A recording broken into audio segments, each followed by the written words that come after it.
I never expected a single glance from her to change everything, yet here I am, caught between the life I knew and the pull of a woman who feels like both danger and home. The evening had that calm, golden stillness that only comes when the sun begins to slip behind the horizon. I wasn't looking for anything unusual that day, just a quiet walk through the neighborhood, my thoughts drifting between work and the kind of restless energy that comes when you're in your 20s and unsure of where life is pulling you. The air smelled faintly of jasmine from a nearby garden, and I remember thinking how rare it was to notice something so delicate in the middle of a city that never really stopped moving. That's when I saw her. She was standing by the small cafe at the corner, adjusting her scarf against the soft evening breeze. There was something unhurried about the way she moved, like she belonged to a different rhythm of life than everyone else rushing past. She must have been in her early 40s, though the word must feels wrong, because nothing about her presence suggested uncertainty.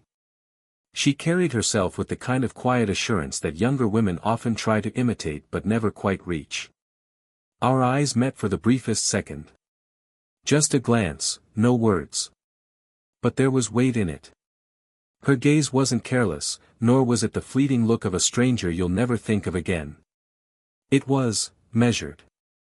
As though she noticed me more than I expected to be noticed. I felt it immediately, the slight tightening in my chest, the strange awareness of my own breathing. It wasn't attraction in the obvious sense, not yet. It was curiosity threaded with an undertone of something I couldn't name. She looked away first, her lips curling into the smallest hint of a smile as she stepped inside the cafe. I don't know why I lingered. I told myself I was only debating whether to get a coffee before heading home. But my eyes kept sliding back to the glass door, to the faint reflection of her silhouette against the dim interior lights.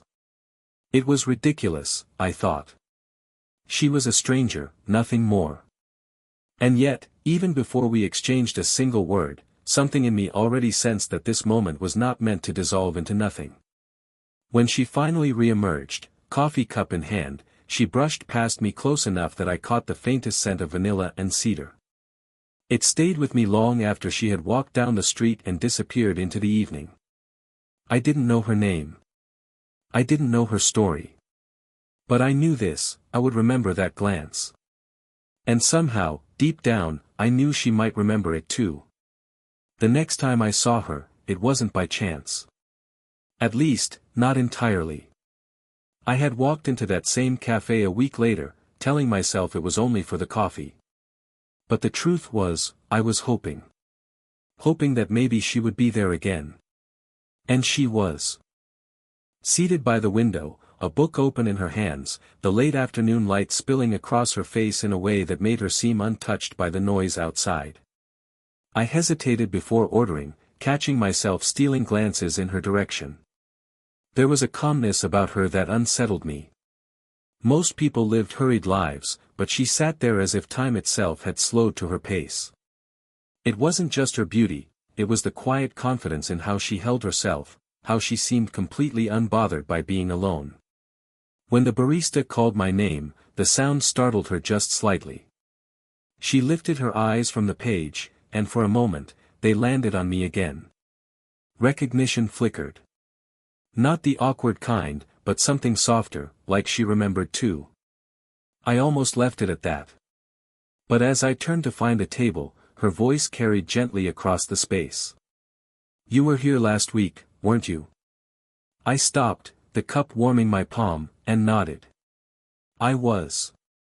My voice sounded steadier than I felt. Her smile was small, but real. "I thought so.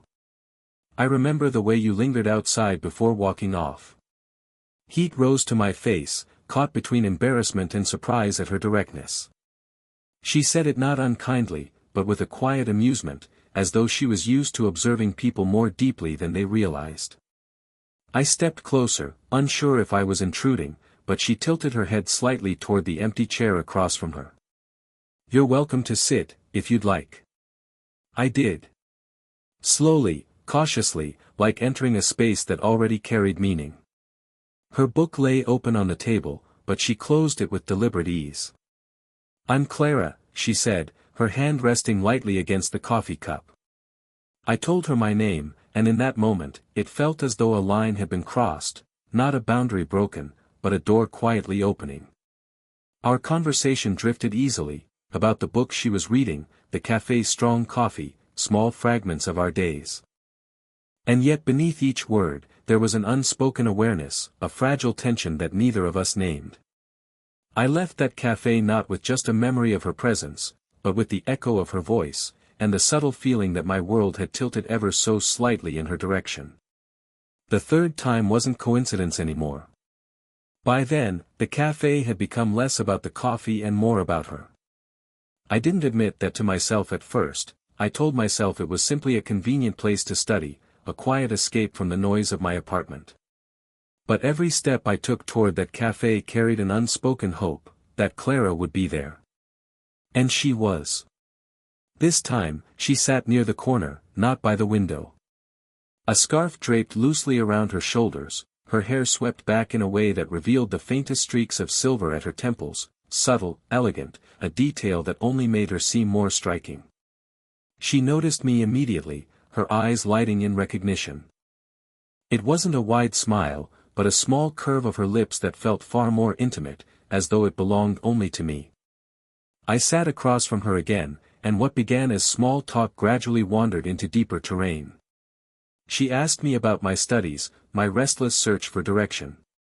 I found myself telling her more than I had intended, not just the surface-level answers I usually gave friends, but the uncertainty underneath, the quiet fear of drifting without purpose.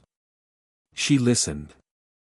Not the way most people listen, waiting for their turn to speak, but with a stillness that made me feel like every word mattered. Her gaze didn't waver, and when I paused, unsure of how much to reveal, she simply tilted her head slightly, as though to say, "Go on, I'm here." It was disarming, that kind of attention. And yet, I wanted to stay in it. When I turned the question back to her, she hesitated, not long, but enough to notice. "Life has a way of surprising you," she said quietly. "I thought I had it all figured out once. And then, life reminded me I didn't." Her eyes softened then, and for the first time, I saw something beneath her composed exterior. A flicker of pain, quickly tucked away, but not before I caught it. She sipped her coffee, her fingers brushing the rim of the cup as if grounding herself. I didn't press her. I couldn't. But in that moment, sitting there in the muted glow of the cafe, I felt the air between us shift. It was no longer the polite curiosity of strangers. It was something more fragile, more dangerous, the quiet pull of two people who recognized something unspoken in each other. And as I walked home that evening, I realized I was already carrying her words with me, like a thread I didn't want to let go of. It happened almost without planning. The cafe was closing earlier than usual, and Clara and I found ourselves leaving at the same time. The evening air was cool, with the faint hum of traffic blending into the rhythm of footsteps along the sidewalk. For a moment, we stood there, neither of us quite ready to part ways. She glanced down the street, then back at me. "Do you walk this way?" she asked, her tone casual, though something in her eyes hinted at a quiet hope. I nodded. "I do." And so we walked together. The street lamps cast long shadows, the golden glow of each light pooling on the pavement like islands in the dark. Her scarf moved gently in the breeze, and every so often it brushed my arm. Each time it did, I felt an unreasonable quickening in my chest, as though that small contact carried meaning. We spoke about simple things, her favorite corner of the city, the books that had shaped her, the way she found comfort in small rituals like morning tea and evening walks. But beneath her words, there was something soothing in her voice itself. Slow, measured, with a warmth that lingered even after she stopped speaking. I listened more than I talked, though when I did speak, I found her laughter came easily. It wasn't loud, it was soft, almost restrained, but genuine. The kind of laugh that left behind a trace of brightness in her eyes. At one point, she slowed, looking up at the night sky where the first stars had begun to emerge. "You don't notice them as much anymore, do you? Not with all the lights around." I followed her gaze, standing close enough to see the way the starlight touched her face. Maybe that's why they feel special when you do notice them. She looked at me then, a pause stretching longer than either of us expected. Her expression softened, her lips parting as though she might say something, but she didn't. Instead, she smiled faintly and resumed walking, the silence between us now charged, alive. As we reached the corner where our paths diverged, I didn't want the evening to end. She seemed to sense it too. Her hand brushed mine, lightly, almost by accident, though it lingered just long enough to feel intentional. "Good night," she said, her voice low. "Good night," I replied, though the word felt inadequate for what lingered in the air. When she walked away, I stood still for a moment, my hand tingling where hers had touched, the night suddenly feeling heavier without her beside me. A few days later, it was raining, steady, gentle rain that painted the streets with reflections of blurred lights. I had almost stayed home, but something pulled me back to the cafe. And there she was again, seated in her usual corner, a cup of tea steaming in front of her, her scarf resting on the back of the chair. When she saw me, her smile came easily now, as though my presence had shifted from unexpected to quietly anticipated. I joined her, shaking droplets of rain from my jacket, and she laughed softly at my clumsy attempt to dry myself. "You should have brought an umbrella," she teased. "I was hoping the rain would stop by the time I got here," I admitted. Her eyes lingered on me then, as if reading something deeper than my words. She reached across the table and brushed a strand of wet hair from my forehead, an unthinking gesture, perhaps, but it landed with a weight I couldn't ignore. Her fingers were light, fleeting, but the warmth they left stayed long after. We fell into conversation again, though this time, it drifted toward heavier truths. She spoke about her work, how it once consumed her, how she had sacrificed too much of herself for people who gave little in return. There was a moment when her voice wavered, when she stared down at her cup as though afraid the silence might expose too much. Without thinking, I said softly, "You deserve more than that." Her eyes lifted to mine then, searching, as though she wasn't sure she believed me, but wanted to. For a long moment, neither of us spoke. The cafe noise faded around us, it was just her gaze holding mine, fragile and steady all at once. Eventually, she smiled faintly, though it didn't quite mask the vulnerability in her expression. "You're kind," she said, almost as if it was both a compliment and a warning. The rain had slowed when we finally left, but the world still smelled of damp earth and fresh beginnings. As we walked toward her street, the silence between us wasn't uncomfortable, it was charged, threaded with everything left unsaid. At her door, she paused, turning to face me. For a heartbeat, she looked younger, unguarded, almost hesitant. And then, in a gesture that felt both unexpected and inevitable, she leaned forward and pressed a soft kiss to my cheek. Her lips were warm, fleeting, but the moment stretched endlessly inside me. When she pulled back, her voice was barely above a whisper. "Good night." And though I said the word back, I carried the echo of her touch all the way home, knowing something between us had quietly shifted into deeper territory. The following weekend, she invited me to join her for a walk by the river.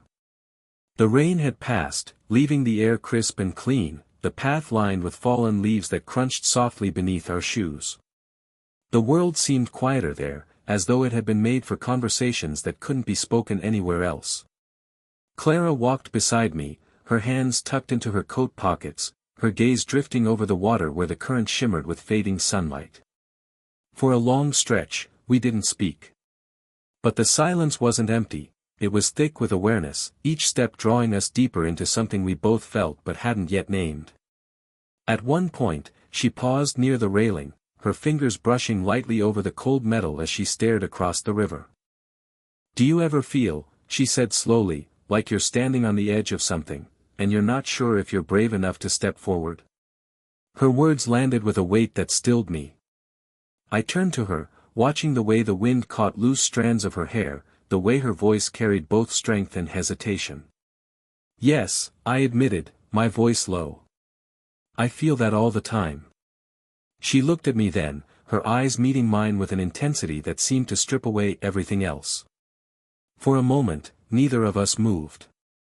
The distance between us felt charged, fragile, like one wrong step could either shatter it or transform it into something permanent. I wanted to reach for her. My hand twitched at my side, but I didn't. Instead, I stepped closer, just enough that our shoulders almost touched. I could feel the warmth of her presence, the subtle rise and fall of her breath. She turned slightly toward me, and in that moment, her hand slipped from her pocket, brushing against mine. It wasn't deliberate at first, but when neither of us pulled away, the touch became something more. Her fingers lingered, tentative but real, until they curled just slightly, enough to let me know it wasn't an accident anymore. The world narrowed to that simple connection, her hand resting against mine, the soft sound of the river, the thrum of my own heartbeat in my chest. I opened my mouth to speak, to say something, anything, but she shook her head gently, her eyes closing for a brief moment as though words would only break the spell. When she finally pulled her hand back, the absence felt louder than the contact itself. She smiled, soft and almost sad. "Not yet," she whispered. And in those two words, I understood, the desire was there, undeniable. But so was the hesitation, the awareness of what crossing that invisible line might mean. Days passed after that moment by the river, each one carrying with it a weight I couldn't quite shake. Clara lingered in my thoughts constantly, her voice, her laughter, the quiet steadiness in her presence. And always, that unspoken pause between us. When I saw her again, it wasn't in the cafe or on the street. She had invited me over for tea one evening. Her apartment was warm, the air filled with the faint scent of chamomile and wood polish. Shelves lined the walls, crowded with books and framed photographs that gave me glimpses into the life she had lived long before I had entered it. She moved gracefully around the kitchen, pouring tea, her sleeves rolled up as though she had let the day fall away. There was no audience here, no cafe chatter to hide behind. It was just the two of us. And that truth made every small moment feel magnified, the way her hand brushed mine as she passed me a cup, the way her eyes lingered when she thought I wasn't watching.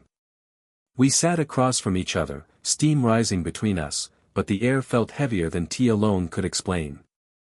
Conversation started light, but slowly, almost inevitably, it turned inward.